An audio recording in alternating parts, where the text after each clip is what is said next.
Hey pen friends, welcome back to my channel. If you're new here, my name is Devin, and today's video is going to be about how to choose your first fountain pen.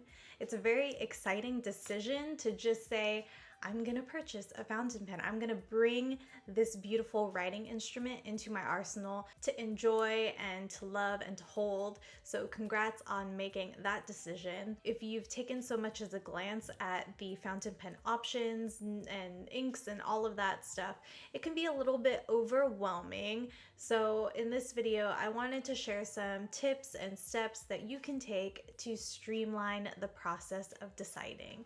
So the first step in choosing your first fountain pen is what I consider to be the most vital, and that is starting with why. Why do you want to use a fountain pen, and what will you use it for? I think establishing what your answers are to these questions is going to help build a bit of a compass as to what kind of pens you're looking for. Do you plan on using this fountain pen for leisurely writing? Are you a student and plan to use it for your schoolwork? Are you planning to use it for work?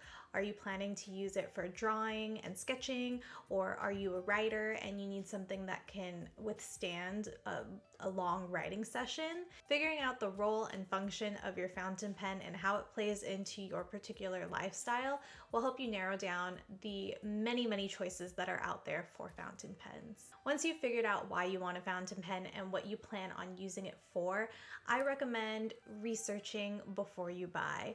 And this can come in the form of watching YouTube videos such as mine, and there are so many great resources out there and the information is abundant. So take your time going through what catches your eye. I recommend making just like a catch-all list of the different pens that you think might suit your style. And once you've scoured the internet for your different options, then making a little bit more of a detailed chart of what these different pens can do, the nib sizes, the color options. It can be a very extensive process depending on how much information you want to collect so that you feel comfortable purchasing that fountain pen. But I definitely think that adds to the adrenaline and the excitement of it all is researching. And even after you've narrowed it down to the exact pen and nib size and color and style that you want, I recommend continuing your research and looking across the different retailers that offer that particular pen that you're looking for. I really think it's worth taking the time to compare different prices as well as shop policies and even the customer service satisfaction rate. That definitely will pop up in reviews whether or not someone has had a really great experience or not so much. This next tip that I want to share with you is not going to be accessible to everyone, but I still feel like it is my duty to share it because it can be so helpful and so valuable in giving you the information that you need to make a really good decision on purchasing your first fountain pen, and that is borrow as many fountain pens as you possibly can. If you can connect with either friends, coworkers, family members, or even other fountain pen enthusiasts, just being able to hold a fountain pen in your hands will give you the necessary information that you need to make that very personal decision, because you can read all the reviews, watch all the videos, and scour all the forums, but really once you get that fountain pen into your hands, that really is the make or break moment where you're like, yes, this is confirming all the things that I liked about this fountain pen, or oh, this is not what I pictured. It feels funny and it's uncomfortable. All of those things really click or don't click once that fountain pen is in your hands. For me personally, in my fountain pen journey, I did not try any fountain pens before purchasing one of my own. I wasn't able to connect with others and borrow one. While I'm recommending it, I think that if you're not able to, it's not the end of the world.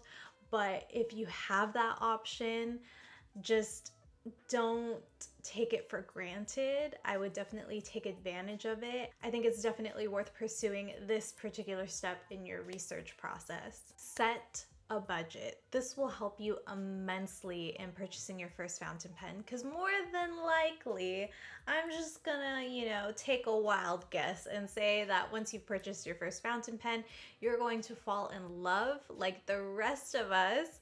And, welcome to the amazing fountain pen community. It's gonna be great. Once you're in, you're sort of in, and you're gonna wanna get some more. That's just kind of how it works. It's quite an addictive hobby because there are, again, so many options out there. There are pens that come in different colors and nib sizes, materials, like I said earlier, and it's all a lot of fun, but those costs can add up very quickly. And so when purchasing your first fountain pen, I think setting a budget is really important. If you want to spend $5 or less, or if you're willing to cough up a little bit more, $20 plus, going beyond like the $50 range for your first fountain pen is not something that I think is very common. But if you decide that that's the right route for you, definitely all the research and preparing for that purchase is gonna help you in the long run. This is why I recommended starting with why you want a fountain pen and what you're going to use that fountain pen for. Because if you're a student, you're more likely to not have, endless means of income to spend on fancy fountain pens. And that's okay. You can still get an amazing experience with, an affordable yet quality fountain pen. I do have a under $5 fountain pen video, so I'll link that in the description box below if you're in a situation where you need something a little bit more budget friendly. In addition to what you're spending on your fountain pen, you will have to consider if it comes with an ink cartridge, or if you want to use that ink color, and will you be spending a little bit extra on some different ink samples or ink bottles or multiple ink cartridges because of your lifestyle and you need things on the go, or you're going to be at home and you're going to be using like a lot of ink right away. And for a lot of people who are just getting into the hobby, this may come as a shock, but not all fountain pens come with ink. I think traditionally we're used to having pens with ink and they're ready to use, but not all fountain pens have that, readily available. Most do. I would say most beginner entry-level fountain pens do have some sort of cartridge, but not all. And that's something that you'll need to keep in mind and look out for as you're researching and looking through all the different fountain pen options that are available to you. And we can't forget paper. Paper is definitely part of the fountain pen experience. So are you going to be able to, purchase the really nice Tomoe River paper up front, or do you need something a little bit more affordable? Do you need to purchase additional ink and paper up front? The answer is going to depend on you. What do you need to use your fountain pen for? What are you planning to use your fountain pen for? These are just a few high-level considerations to make when choosing your first fountain pen. And really, it's the very preliminary stages before you even get to hitting click add to cart and, getting it shipped to you. But hopefully you guys found this video helpful. I would love to hear from you. Are you in the market for your first fountain pen? Or are you someone that has been using fountain pens for a while now? Please let us know in the comments section below, because if we can sort of match up the two, I think that can make for a very valuable connection for those who are trying to look for their first fountain pen and those who have the knowledge and experience. If you enjoyed this video, please give it a thumbs up and feel free to share it with a pen friend who you think might also enjoy it.